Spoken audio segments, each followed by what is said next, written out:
Muhammad wa ali Muhammad.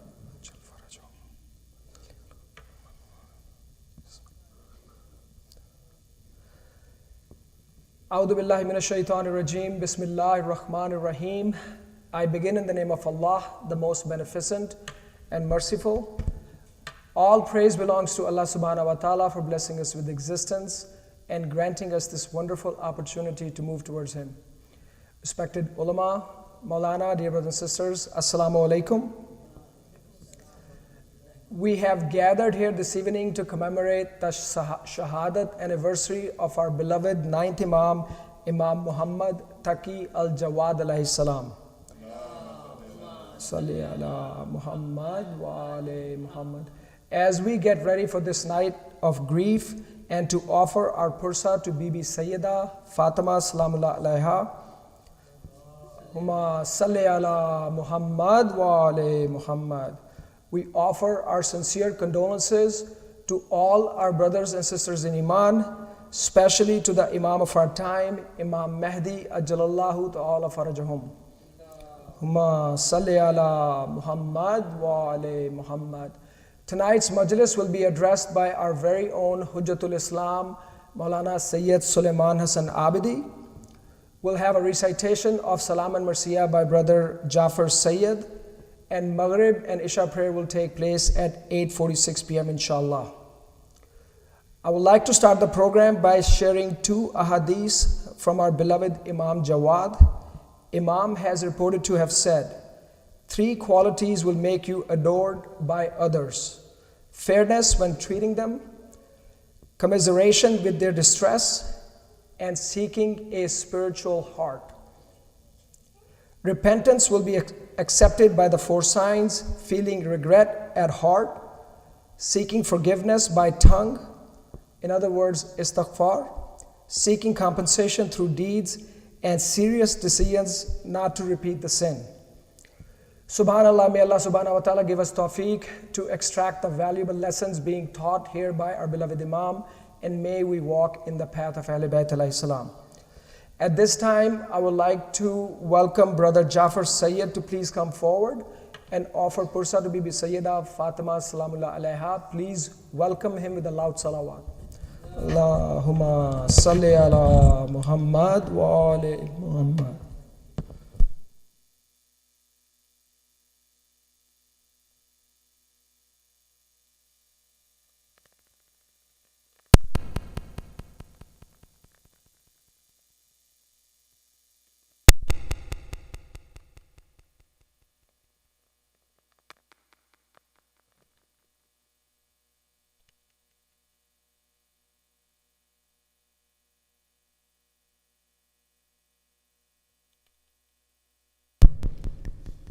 Bar Muhammad wa ali Muhammad salawat. Muhammad wa ali Muhammad.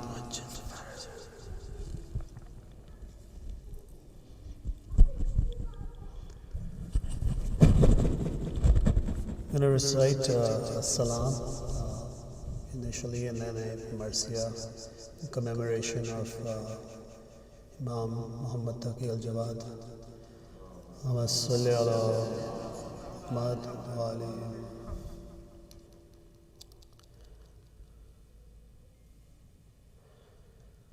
एक दफा और सलावत।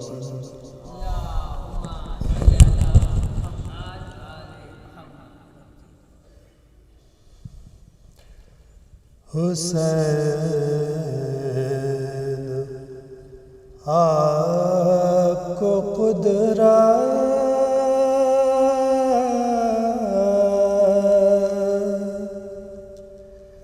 सलाम करती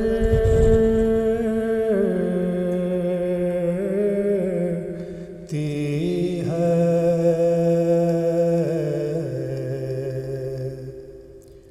हुसैन आपको कुदरत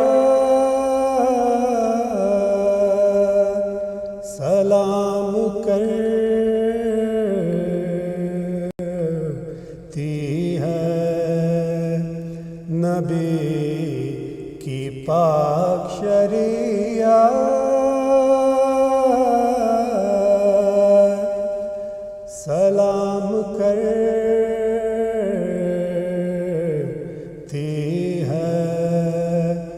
حسین آپ کو قدرت سلام کرتے ہیں حضرت کو اولیاء و شہید ابد سے روح شہادت سلام کرتی ہے حسین آپ کو قدرت سلام کرتی ہے زمین کرب و بلا کے ستم رسیدوں کو زمین کرب و بلا کے ستم رسیدوں کو نجف کی خاک پہ حسرت سلام کرتی ہے حسین آپ کو قدرت سلام کرتی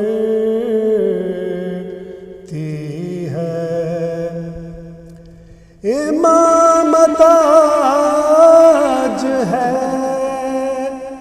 ایسے مقام عظمت پر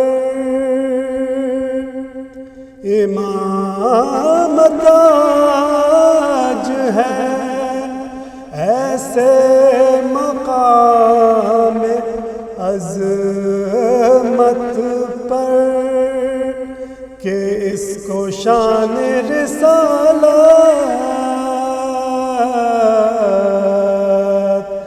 سلام کرتی ہے حسین آپ کو قدرت سلام کرتی ہے دم سجود جو قربان ہو گیا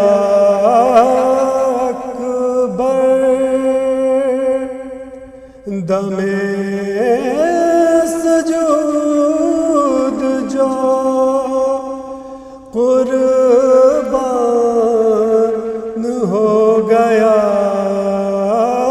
اکبر اسے زبان نصیحت سلام کرتی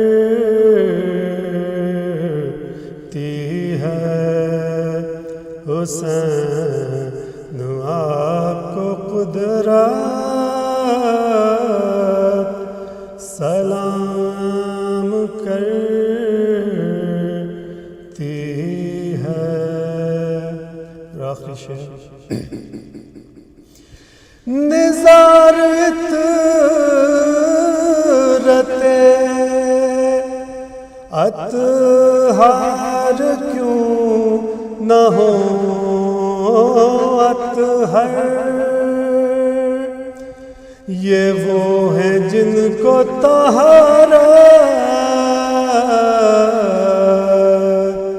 سلام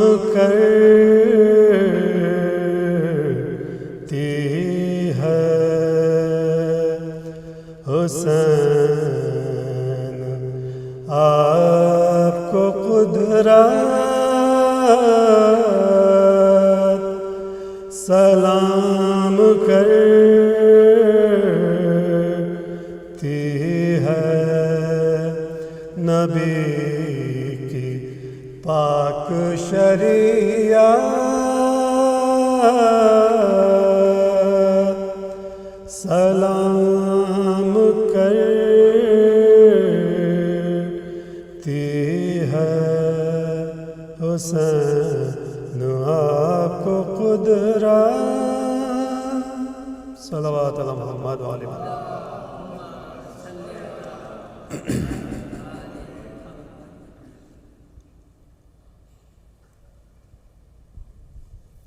فاتحہ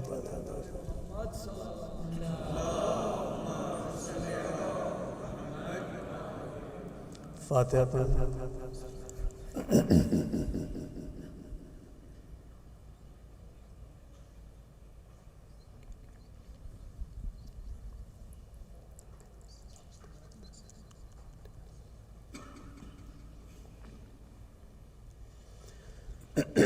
محمد وعلی محمد صلوات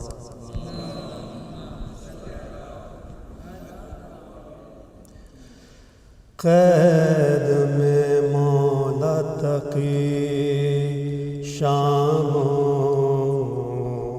سحر روتے تھے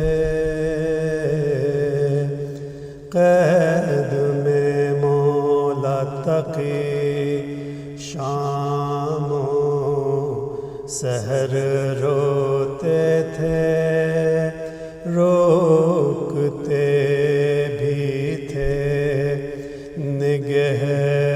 نگہبان مگر روتے تھے یاد شبیر میں جب پیٹ کے سر روتے تھے در و دیوار کا پھٹتا تھا جگر روتے تھے در و دیوار کا پھٹتا تھا جگر روتے تھے مرتے مرتے بھی زباں پر شہ صفدر ہی رہے مدت قید میں عابد کے برابر ہی رہے مدت قید میں عابد کے برابر ہی رہے ان کے رونے سے ہزاروں کا جگر نرم ہوا معتصم پہلے ہی جلتا تھا پر اب اور جلا مل کے دربان سے آخر وہ انہیں زہر دیا جس کے پیتے ہی کلیجے میں گڑا تیر قضا جس کے پیتے ہی کلیجے میں گڑا تیر قضا کچھ وصیت کے بھی لکھنے کی نہ مہلت پائی قید میں وارث کاظم نے شہادت پائی قید میں وارث کاظم نے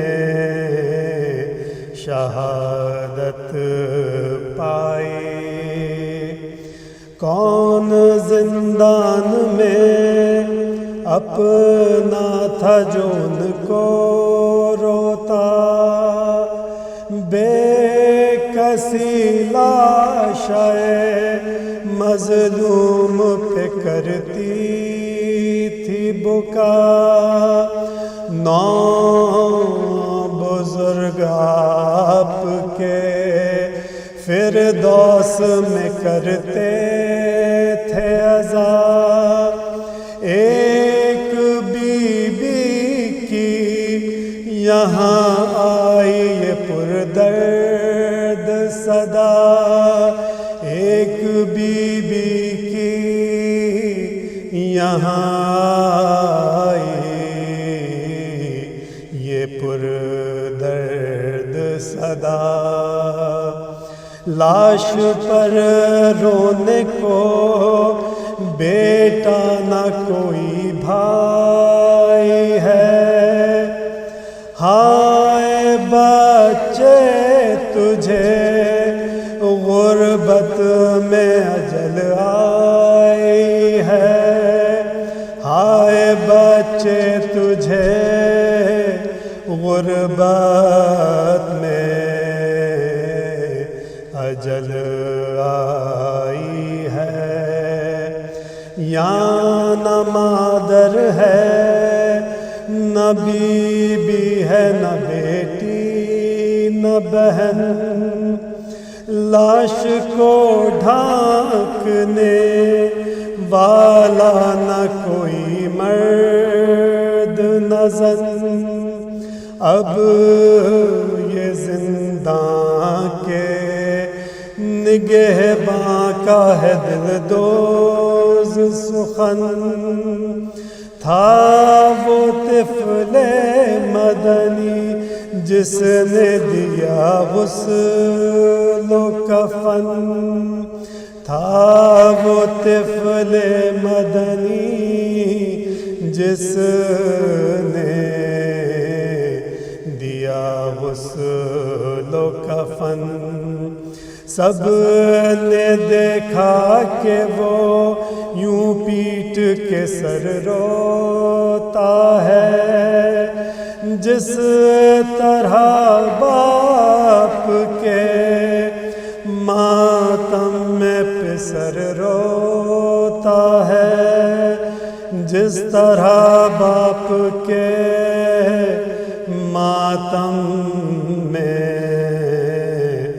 پسر روتا ہے، قبر اطہر میں اتاری گئی جب نعش امام، نور سے ہو گئی روشن لحد پاک تمام، پھر کیا رو کے کہیں سے اسی بی بی نے کلام، رونے والے میرے شبیر کے تجھ پر ہو سلام، رونے والے میرے شبیر کے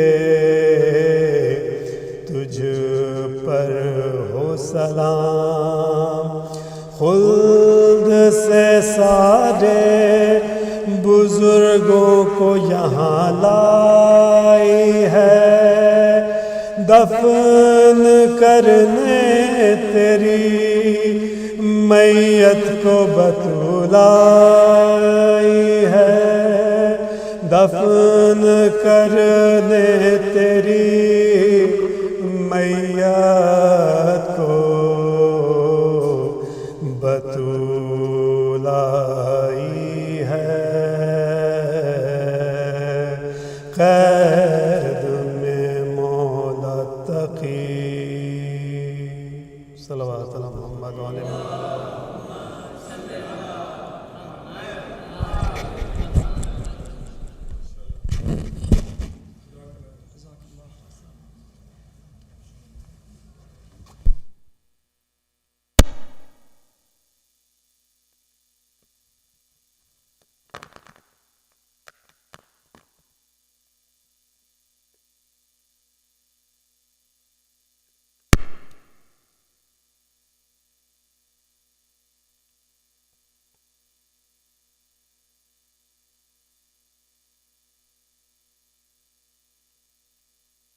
salli ala Muhammad wa ali Muhammad. Jazakallah, Brother Jafar Sayyid, for his well-being in this world and hereafter. Please recite a loud salawat. Allahumma salli ala Muhammad wa ali Muhammad. Brothers and sisters, I just have a few brief announcements before I invite Hujjatul Islam, Sayyid Sulayman Hasan Abidi, to address the Majlis. Baitul Ilm Sunday School registration is open for year 23-24 Sunday School. Please see our website for registration and for the details. Children must turn 4 before September 1st to enter grade 1, and they must turn 2 or 3 before September 1st to enter Mom and Tat. Entrance into Mom and Tat class is on first come, first served basis. So spots are limited, so please don't delay. Register as soon as you can. If you have any questions, you can email them at batulilm@gmail.com. Mehdi Youth Barbecue will take place on Sunday, June 24th. Please join us for our youth barbecue on Saturday, June 24th at 2 p.m. We welcome brothers ages 14 through 28 to participate. For location and for the details, please have a look on our website.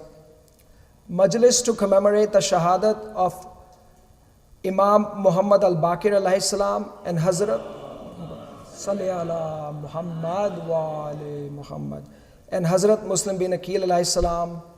Allahumma salli ala Muhammad wa ali Muhammad will take place on Sunday, June 25th at 7:30 p.m. The program will start at 7:30 p.m. and the Majlis will be addressed by Hujjatul Islam, Maulana Amir Mukhtar Faizi, inshallah. And just a reminder, every Thursday we're having dua and lecture program. The program is starting at 7:45 p.m. with recitation of Dua Kumal, and a lecture take place at 8:10 p.m. followed by Maghrib and Isha prayers, and then the recitation of Ziyarat-e-Waris, inshallah. Baitul Ilm Quran Academy is pleased to offer enrollment for fall 2023 semester for children ages 5 through 12.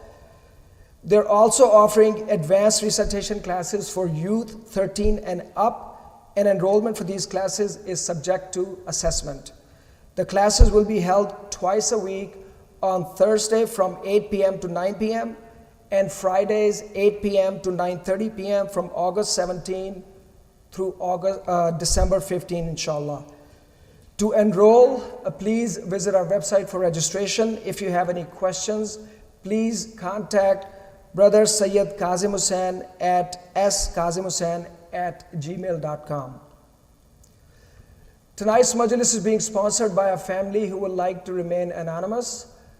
Keeping their intention in mind, let's please recite a loud salawat for their sehat, salamti and barakat in this life and hereafter.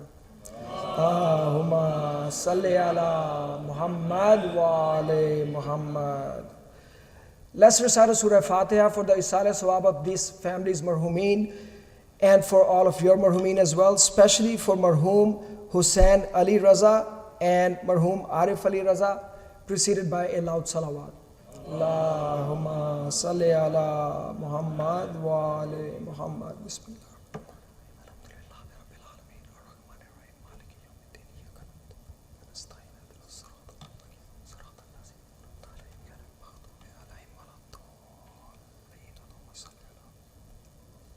At this time, I would like to request Hujjatul Islam, Maulana Sayyid Sulayman Hasan Abidi, to please come forward and address the community. Please welcome him with a loud salawat.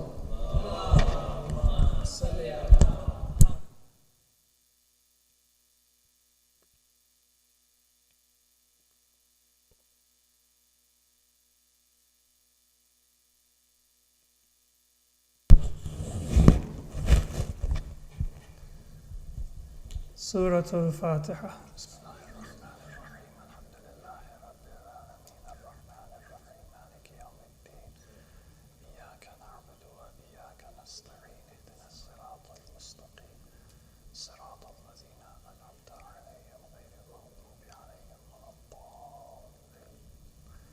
صلوا على محمد وآل محمد.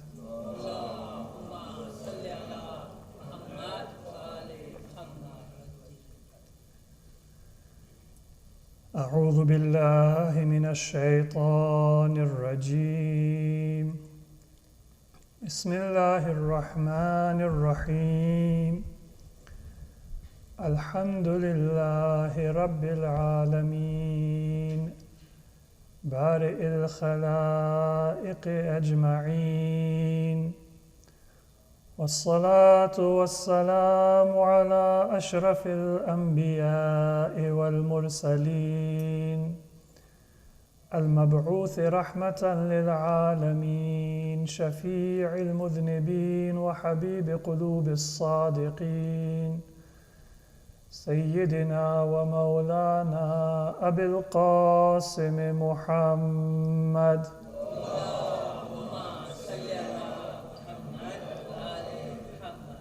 وعلى أهل بيته الطيبين الطاهرين ولعنة الله على أعدائهم إلى قيام يوم الدين رب اشرح لي صدري ويسر لي أمري واحلل عقدة من لساني يفقه قولي أما بعد فقد قال الله عز وجل في القرآن المجيد والفرقان الحميد وهو أصدق القائلين بسم الله الرحمن الرحيم ومن يتق الله يجعل له مخرجا ويرزقه من حيث لا يحتسب صلوا على محمد وآل محمد.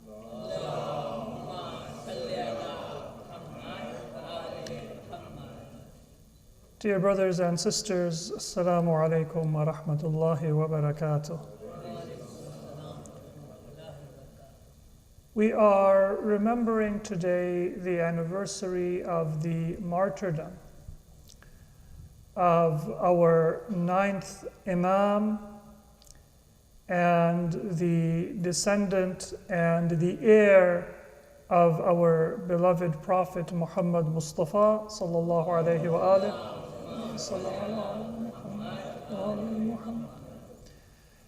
And the 9th in the series of Imams after our Prophet, Imam Muhammad ibn Ali Taqi Al Jawwad alayhim as-salatu was-salam. Sallu ala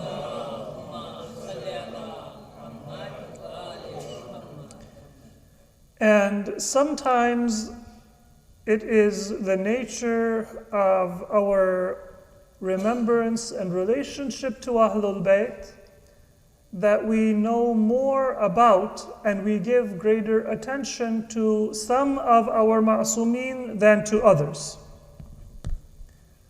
One of those ma'asumeen who gets the short end of the stick and does not always get the attention that is due to him is the Imam whose martyrdom we are remembering today.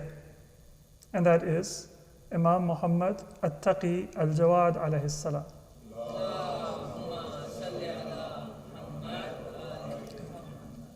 We might explain this by saying that, well, we don't know as much of the details of the life or the history of our Imam. It is not as much in the view of our historical sources and books as the life of others of our Imams. Whether in terms of the details of his life and his biography, or in terms of his teachings and his ahadith. On both accounts, in terms of the details of the life and in terms of the ahadith, we have more information about some of our Imams and some of our ma'asumeen alayhimus salam than we do about others. That is a fact. But it is important for us to remember that there is a fundamental difference between the way in which we remember and we honor our Imams and the way that we might look at history or other historical events or personalities for guidance and for inspiration. when it comes to the Ma'sumeen alayhimus salam, we are guided both by what we know and by what we don't know. Or I can say, we are guided both by the knowledge that Allah subhanahu wa ta'ala has given to us and by that which He has withheld from us. To take one example, and maybe the most powerful example, we have the life of the Prophet's beloved daughter Fatima Zahra salamullahi alayha. And many aspects of the life of the Prophet's beloved daughter are shrouded in mystery, but none so much as the circumstances of her death and the location of her final resting place in this earth. Although there are some people who will pinpoint a grave in Jannatul Baqi' or in other places, if we look at history, we find not only is the grave of Fatima Zahra salamullahi alayha, sallu ala Muhammad wa ali Muhammad, not known, but there is no mention of a funeral or of a gathering of the Muslims upon her death, or condolences given by the Muslims to Amir al-Mu'mineen or to Imam Hasan and Imam Hussein and Zainab and Kulthum alayhimus salam as the heirs and the family and the nearest and dearest ones of the Prophet's daughter. Now, what a powerful message is it? Not because of what was said or done, but because of an absence that tells us volumes about what was going on in the Muslim world at that time. And if politics and hired pens can change some of the stories about the last days of the Prophet's life, what took place and when, and who said what, and who did what, then Allah subhanahu wa ta'ala has ensured that the truth, it shines through in spite of those efforts to hide or to cover up. And so we are not guided just by what we know of the life and the words and the deeds of Fatima Zahra salamullahi alayha.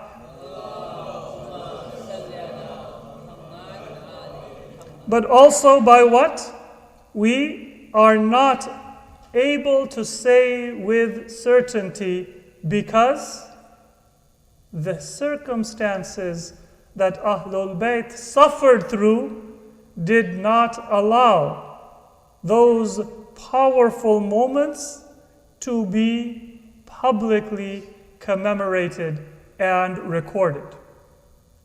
And not just the circumstances, but Allah subhanahu wa ta'ala in His wisdom wanted a question mark and a reminder to be present there for the Muslims, which if a person contemplates even today is a reminder that you can sugarcoat and you can whitewash and you can write what you will, but there are certain realities that should give us pause and should make us examine the personalities and the events in the early days of Islam to understand better what was the dispute between Ahlul Bayt alayhimus salam and those who opposed them.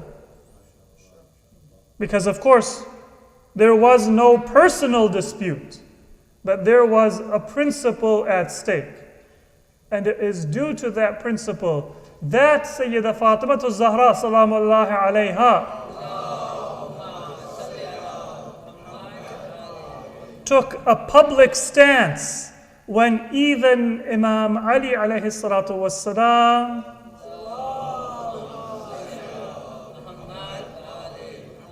was not able to.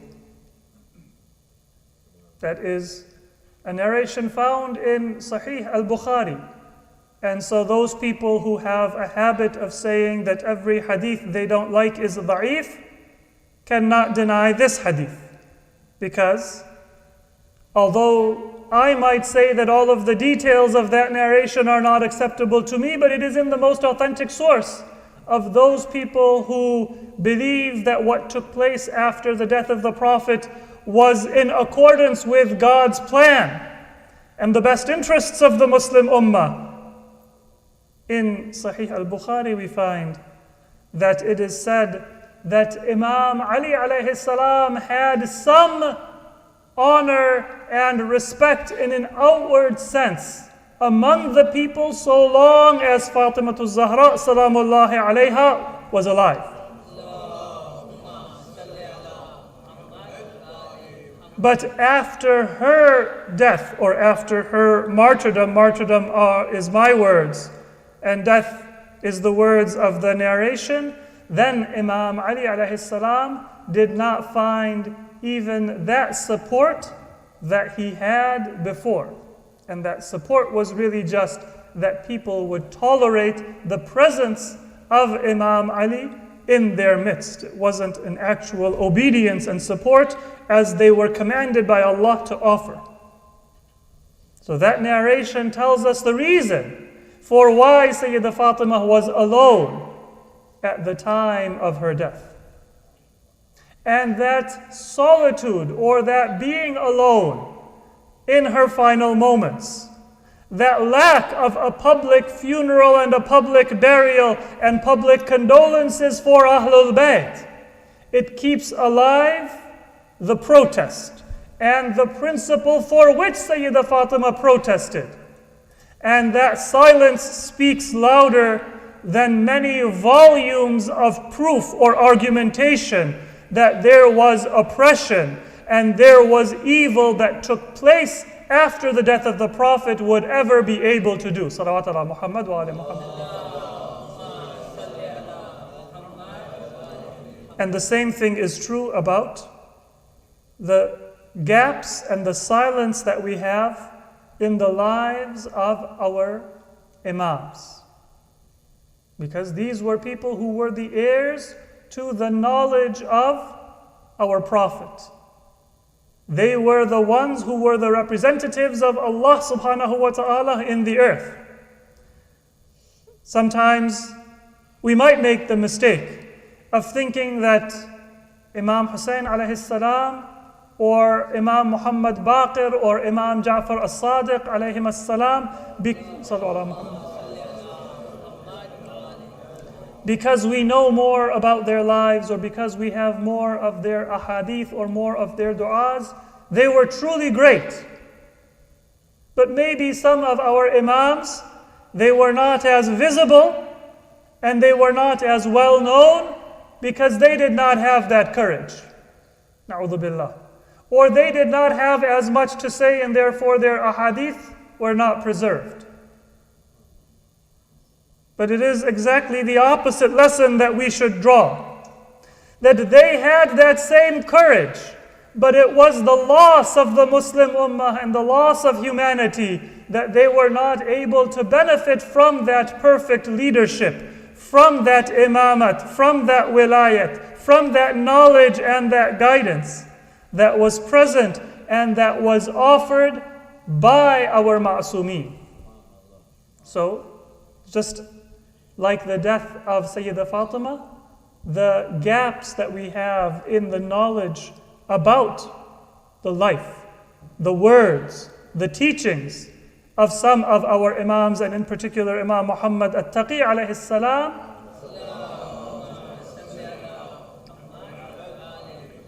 that should give us a greater love and a greater realization of what it means for an opportunity to be given, a gift to be given by Allah subhanahu wa ta'ala, and for the ummah not to value it. And the conclusion is that therefore I should be even more desirous of learning what Ahlul Bayt taught. And so if there is a gap in what I know of the ahadith of Imam Muhammad Taqi, Salawat ala Muhammad wa ali Muhammad, with our existing sources, I can't go and I can't find much of that data. There isn't a hidden library or an archive that I can go and I can dig up and I can fill in that library. But if the very fact that there is a gap makes me more conscious of the value of the teachings of Ahlul Bayt, then the teachings of Imam Muhammad Taqi are found in the ahadith of Imam Muhammad Baqir and Imam Ja'far Sadiq and our remaining Imams. And of course, in those scattered and few ahadith that we have from the Imam himself. So the existence of this gap should make me more desirous of benefiting from what we do have and what we have received from Ahlul Bayt. And if I don't have that thirst and that desire, then that means that I have not learned the lesson from Allah subhanahu wa ta'ala reminding us of what is lost when a ma'soom is not accessible. And that is a smaller test than the test we have in ghaibah. Because the lack of access that we have to Imam Taqi alayhi salam, or that the Shia of his time had to the Imam of their time, was not so severe as the lack of access and the sense of loss and separation that we have in the time of ghaibah. And so if I don't feel that loss, then I will also not appreciate and feel this loss. And then I will not be able to pray for the deliverance and for the faraj of Allah subhanahu wa ta'ala that He has promised humanity, because praying for God's deliverance requires me to feel the deprivation of separation and lack of access towards the ma'soom. Salawat ala Muhammad wa ali Muhammad. So the first point is that Imam Taqi alayhi salam's life is a reminder of the importance of the Imam. It is a silence that speaks to the importance of the presence and the words and the guidance of the ma'soom, and it is a preparation for ghaibah. Another lesson that we learn from the life of our ninth Imam in particular, and our other Imams as well, is that the story of Islam and the story of our Imams is a story of values and principles manifested through the person of the Imams. But it is not a story of individuals. If you look at most works of fiction, then generally they are centered on the hero. And if you examine sometimes the products of human literature and human minds, especially in our society and our culture, there isn't always a real principle that that hero or that protagonist is going to be loyal to. For you to say that I am rooting for the success of that hero because they are consistently going to uphold certain values. It is about the person and not about the principle. And that is why that hero is usually going to survive and eventually succeed at the end of the story or at the end of that work of fiction. If they were to die, then it would almost destroy the story, because they are the story and their life is the story. Sometimes people might say, well, no, there is this work of fiction where the hero was built up and we thought that they were going to succeed, and then in chapter 3, they died a terrible death. That isn't an exception. That is the exception that proves the rule. The very reason why that is a powerful narrative tool is because you are expecting the hero to survive. And so it is a shocking move when they don't, because that is the nature of our society and our culture, not just in fiction but also in real life, that we focus on the person. And so if the hero dies, the story dies. But that is in contrast to the story of Islam. And that is in contrast to the story of our Imams and our Ma'asumeen alayhimus salatu wassalam. As heroes, if you were to write a work of non-fiction, not fiction, about their lives, they would outshine anything that you can imagine in the greatest flight of fancy, or that you could say about any mythical hero, because that was their reality. That was not just my imagination about them. But although they were that great, their life and their story was not about them as individuals and their attributes or about their accomplishments. Their attributes were a reflection and a manifestation of the values and the commandments and the teachings of Allah subhanahu wa ta'ala. And so they point us to Allah, not to themselves. Their accomplishments are not the accomplishments of the Imam, but they are the fulfillment of God's promise to protect and to spread the teachings of His religion in humanity. And so their accomplishments also, they are the story of Islam and its preservation and its protection and its spread by the wisdom and the mercy of Allah subhanahu wa ta'ala through the person of the Ma'asum. And that shift in focus is a very important shift for me to realize that the Ma'asum is the agent of Allah subhanahu wa ta'ala, is the manifestation of God's command and God's purpose, and the one who reflects the teachings of God and points humanity towards God.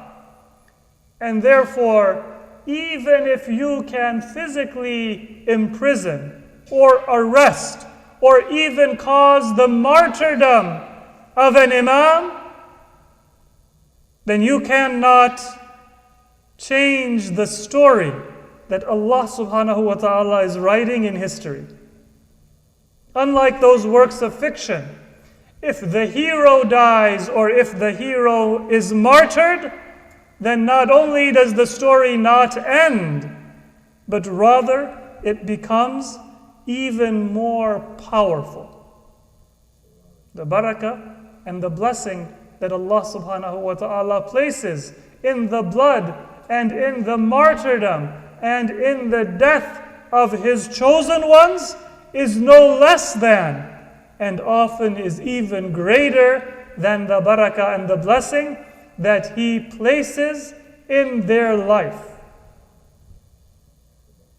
And so Yazid was not defeated as comprehensively by the battle of Karbala on the day of Ashura as he was defeated by the martyrdom of Imam Hussein alayhi salatu wasalam on the day of Ashura and through the ages until the present time and until the day of judgment. Salawat ala Muhammad wa ali Muhammad.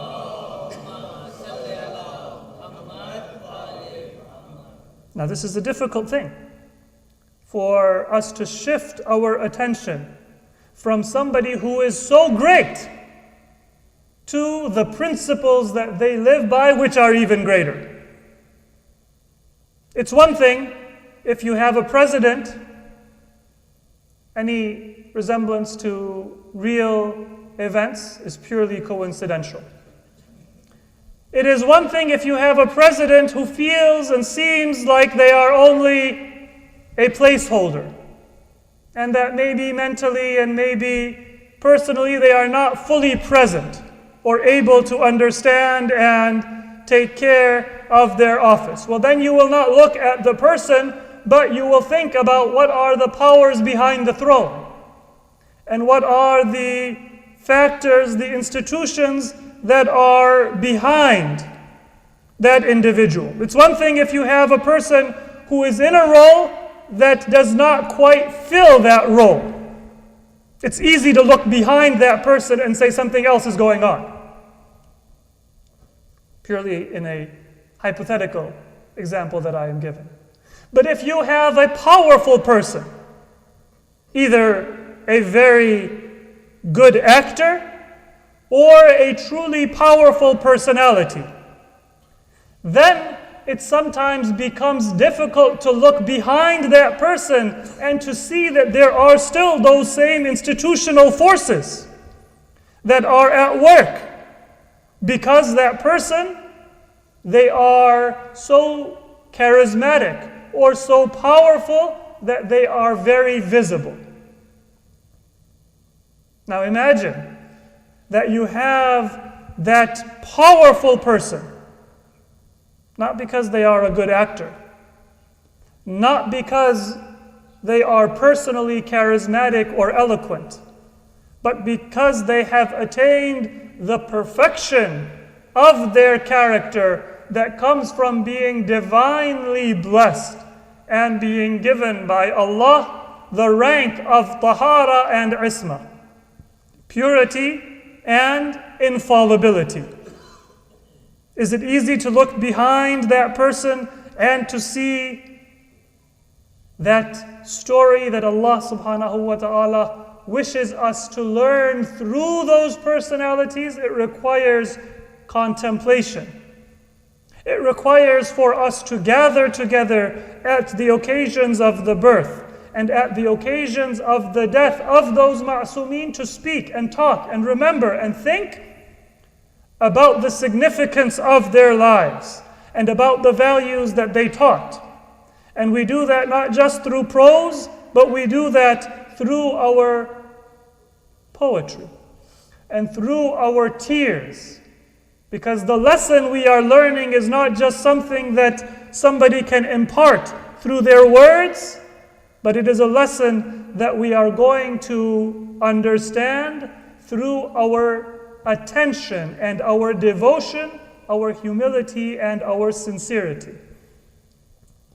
And that is what the life of Imam Muhammad Taqi affords us, perhaps more than any other of the Imams or the Ma'asumeen alayhimus salam. Salawat ala Muhammad wa ala Muhammad. And I say that because everything about the life of our ninth Imam, if one of us had been advising Allah subhanahu wa ta'ala, if He had just given us a retainer and said that, why don't you help me plan out and map the circumstances of the life of our Imam, then we would have done everything differently.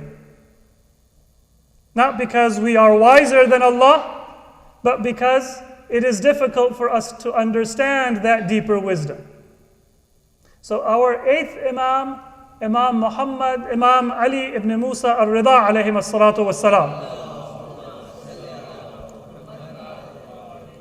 He had a very difficult time in the beginning of his imamat, because his father, our seventh Imam, had a long period of imamat. 35 years. An entire generation. And very high expectations from his Shia and from his followers, and even from the general Muslims, that God's promise is going to come through Ahlul Bayt. By this time, the ahadith about the Mahdi and the ahadith that the Mahdi would come only from the descendants of the Prophet through Fatima and Amir al-Mu'mineen alayhim as-salam,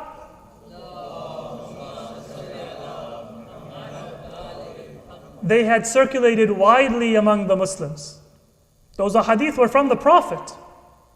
But the Umayyads and the caliphs who came before the Umayyads suppressed them because they were not in their interests. But then with the Abbasid revolution, because the Abbasids were closer relatives of the Prophet, and this is also the wisdom of Allah, because they had pride in their being closely related to the Prophet in a way that the other caliphs and the Umayyads were not, the ahadith about who the Mahdi was circulated more publicly. Sometimes even through the propagandists of the Abbasids themselves. That truth, it was able to circulate. The Abbasids thought it would be in their interest, because they would be able to tell people that it is through the family of the Prophet that you will achieve your deliverance and God's promise will be fulfilled, and we are the family of the Prophet. But they have their makr and their plans, and Allah has His plan and His makr. And Allah is the best of planners. So those expectations, they came to a head in the time of our seventh Imam. And many people thought that he would be that awaited Mahdi. May Allah hasten his appearance. Salawat ala Muhammad wa ala.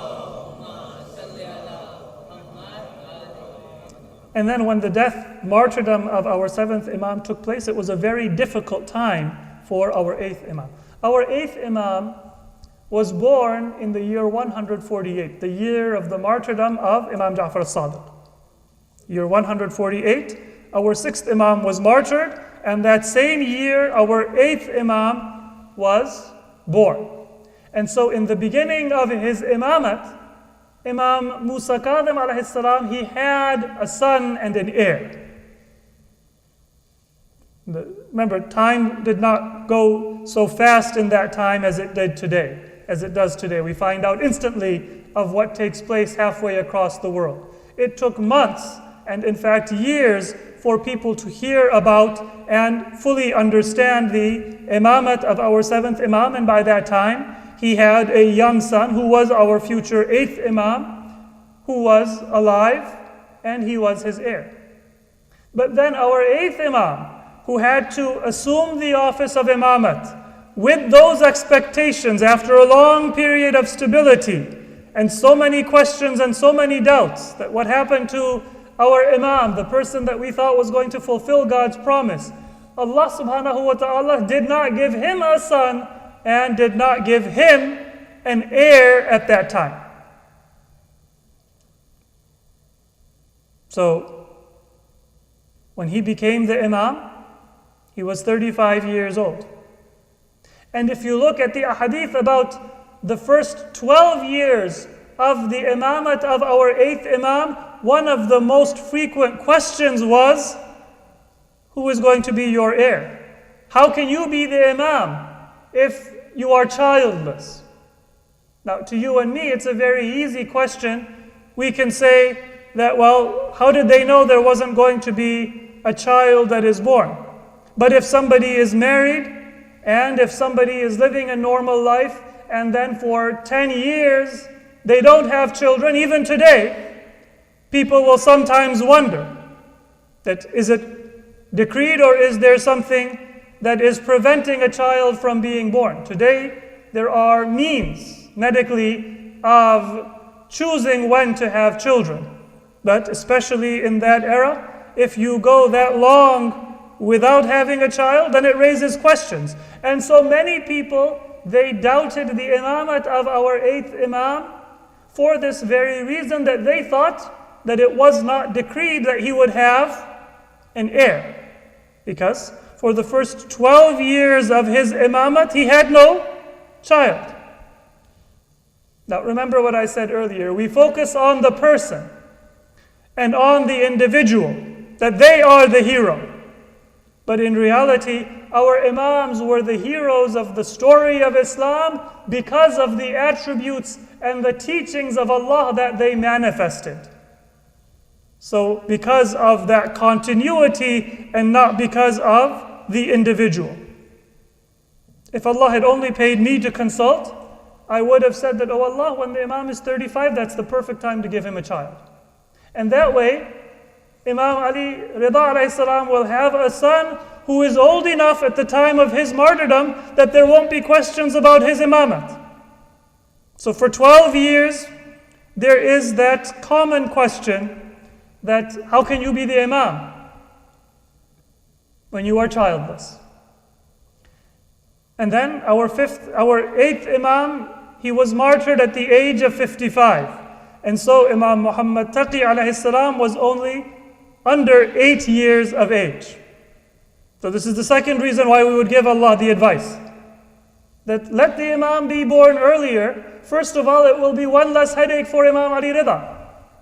And second of all, it will be one less source of confusion for the Shia, because now their Imam is going to be less than 8 years of age and they will have to determine whether that is even possible and whether he can be their Imam. We would have avoided that dispute altogether. But did Allah subhanahu wa ta'ala forget? Or did he maybe just leave it to biology and history that, well, whenever a child is born to the eighth Imam, Allah not know that he was going to be martyred at the age of 55 and his only son would be so young? وَمَنْ يَتَّقِ اللَّهِ يَجْعَلْ لَهُ مَخْرَجًا. If somebody has piety, then Allah subhanahu wa ta'ala will give them a way out. But what is beautiful about that way out that Allah subhanahu wa ta'ala gives you is that the way out can be one of two ways out. One is the easy route, the expected route. And one is the difficult route and the unexpected route. All of us, we would choose the easy route. وَيَرْزُقْهُ مِنْ حَيْثُ لَا يَحْتَسِبْ. But Allah says that if you are pious, then I will give you a way out of your difficulty, of your crisis, but it will be the unexpected way, not the expected way. Not that Allah subhanahu wa ta'ala will give you a way out, even if it is unexpected. There is no even in that verse. But rather Allah will give you a way out that is unexpected. The unexpectedness is deliberate because Allah wants you to recognize that it wasn't the amount that you saved up that is going to come to your benefit in your retirement. You will lose it and then you will get it from Allah subhanahu wa ta'ala. If you didn't save it up and if you didn't make good decisions, then Allah subhanahu wa ta'ala might have said, I'm not going to give it to you. It is because of your effort and your planning that Allah will determine what you are worthy of. But if you are a muttaqi, not everybody, but if you are pious, then Allah subhanahu wa ta'ala will say, I'm going to give it to you from an unexpected route, not from an expected route. And the wisdom behind that is explained by our sixth Imam, Imam Ja'far as-Sadiq alayhi salatu wasalam. وَذَلِكَ أَنَّ الْعَبْدَ إِذَا لَمْ يَعْرِفْ وَجْهَ رِزْقِهِ كَثُرَ دُعَاؤُهُ. When a person doesn't know where their rizq is going to come from, that is when they are much more attentive to Allah and they make frequent and they make fervent dua. That is true of your material rizq, your sustenance and your livelihood. But the greatest rizq that Allah has given you is the wilayat of Ahlul Bayt. And it is true of the wilayat of Ahlul Bayt. Allah wanted the Shia to know that this is not an inheritance in the way that kings inherit their throne from a previous king. It is not a monarchy. It is not a human or a material inheritance, but rather it is a divine honor. And so Allah delays the birth of the ninth Imam and then causes the martyrdom of the eighth Imam, such that the delayed birth is a source of trial and tribulation, and the early martyrdom of the eighth Imam and the young age of the ninth Imam is a source of trial and tribulation. And that change is what reminded the Shia and guided the Shia to remember that you should not think that it is the worldly fame of the Imam that is going to be the source of their success, but rather it is the divine favor and the divine purpose. And then what did Allah decree? And this is unique about the life of our ninth Imam. And this is why I say that perhaps he is the most beautiful reflection of this wisdom of the Quran. وَيَرْزُقْهُ مِنْ حَيْثُ لَا يَحْتَسِبْ. Allah will give you your rizq. And I'm speaking here of the rizq of recognition of the Imam and the rank of the Imam, from a way that you do not expect. Who was it that turned people's attention to our ninth Imam? It was none other than the Caliph of that time, Ma'mun, who gave his own daughter in marriage to Imam Muhammad Taqi. Not because Imam Muhammad Taqi asked for it, but because the Caliph insisted. The princess of the richest and largest empire in the world. A marriage that makes you the son-in-law of the Caliph. And the Caliph has to beg for the Imam to accept.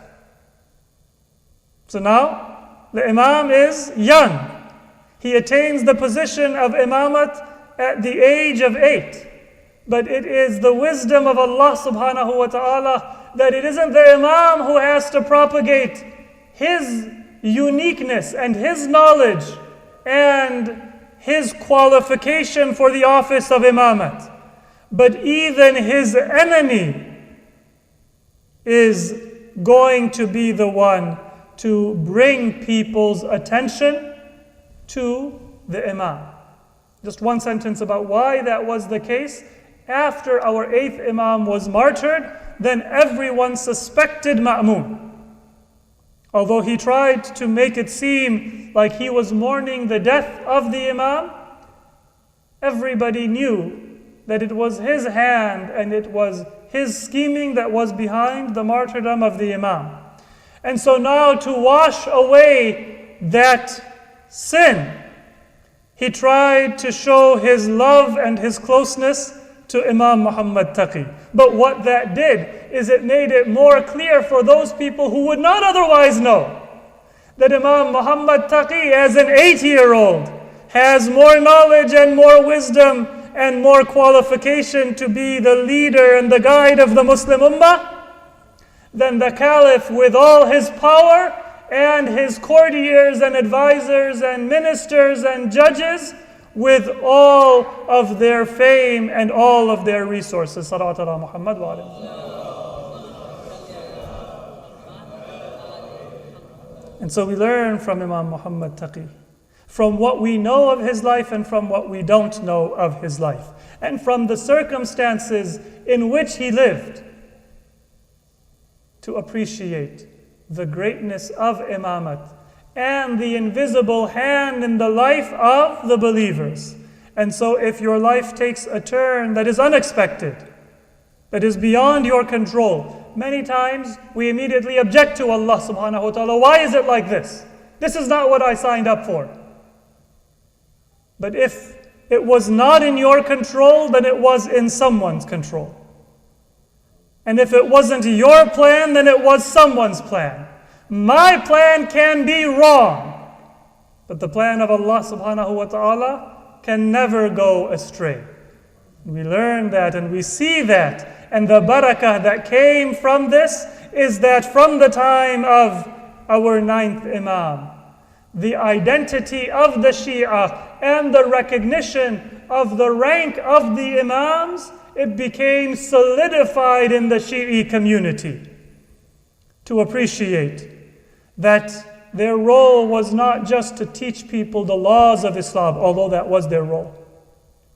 Their role was not just to guide people to a political leadership, although that was their role, but it was to be a comprehensive guide and role model about what Islam represented.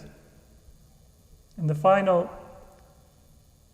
message that I would like to impart related to the wisdom of Allah that showed itself through the life of our 9th Imam is a hadith attributed to our Imam at the end of his life, the last 2.5 years. Ma'mun died about 2.5 years before the martyrdom of our 9th Imam. Mu'tasim became the caliph, and he had a grudge and a jealousy against the Imam. The Imam had said in the final moments of the life of Ma'mun, the caliph at the time, Al-Faraj ba'da mawt al-Ma'mun bi-30 shahr. Faraj. You pray for Ta'jeel al-Faraj. One of the greatest acts of ibadat is Intidhar al-Faraj. It's a comprehensive meaning, but the first and the most important and powerful meaning of faraj is God's deliverance and the fulfillment of God's promise. And so I can imagine that many people, they would have thought that this is when God's promise is going to come, justice and truth will spread throughout the earth. Some of the Shia said that we began to count from the moment we heard of the death of Ma'mun, that the faraj is going to come. And we are in Intidhar al-Faraj. And what happened 30 months after the death of Ma'mun? There were still Imams who would come, and many trials and tribulations that the Imams and the Shia had to undergo. But the Shia said that when we counted, we found that 30 months after the death of Ma'mun, it was Imam Muhammad Taqi himself who was martyred. And so the faraj that he was speaking of was not that final deliverance, but his deliverance from the oppression and from the trials and the injustice of the government that fought and that tried to extinguish his light. That is also a faraj. That is also one deliverance when Allah subhanahu wa ta'ala takes a believer out of the prison of this world into His mercy. And that is why, although we grieve at death, we are tranquil that it is only something that occurs with the wisdom of Allah subhanahu wa ta'ala. Those final moments of the life of our Imam were the most difficult trial that he suffered. Mu'tasim summoned Imam Muhammad Taqi from Medina, and it is said that he lived in Baghdad under house arrest, as Mu'tasim schemed to say, how would it be possible for him to eliminate that love that the people had for Ahlul Bayt and for the Imam. He arranged one debate with his ministers and with the scholars of his court after another to try to find one weakness or one mistake that the Imam would make. He attempted to defeat the Imam in debate. He attempted to tempt the Imam with his luxuries or to make him fear the power of the Caliph. But all of those schemes of Mu'tasim, they came to naught, until there are several narrations. One of his ministers and the wife of the Imam, the daughter of Ma'mum al-Fadl, they gave poison to the Imam, either in a poisoned handkerchief that the Imam used or in a poisoned drink that the Imam was given to drink. Whichever the means of delivery of that poison was, the narrations tell us that it was such a powerful poison that the Imam, he immediately began to show the effects of that poison in his physical strength, and he only survived for less than 1 day after he was given that poison. The Imam was in Baghdad under house arrest in the captivity of the Caliph Mu'tasim, and his own young son Imam Ali Naqi and all of his family were in Medina as the poison made its way through the body of the Imam. And the Imam, he was bidding farewell to his material life. He turned his attention towards Medina and he bid farewell to his loved ones. And that reminds us of another ma'asum in the land of Ghurba who turned towards Medina in his final moments. Imam Hussein, when he was in the final battle of his life, when he fell from his horse to the ground, before he made his way into that final prostration, he would have turned towards Medina and sent his salutations upon his grandfather Rasulullah and his mother Fatima Zahra. Imam Hussein is also in Ghurba, in a separation from his homeland, just as Imam Muhammad Taqi was separated from his homeland. They bid farewell and they began that journey to eternity. And with the martyrdom of Imam Muhammad Taqi, the Muslims were deprived of their ma'asum and their imam. And one tragedy was added to the many tragedies that befell the family of the Prophet. May Allah subhanahu wa ta'ala allow us to appreciate the wisdom of his decree, even if it be unexpected or it be contrary to what we may have wished for. May we learn from the teachings and from the silence that we find in the lives of our imams, and may we appreciate the importance of wilayat and the presence of the imams in our lives, so that we take the ahadith and the teachings of Ahlul Bayt as a source of illumination and guidance in our own lives, and the basis of our living and our decision making and our priorities. Sallu ala Muhammad wa ali Muhammad.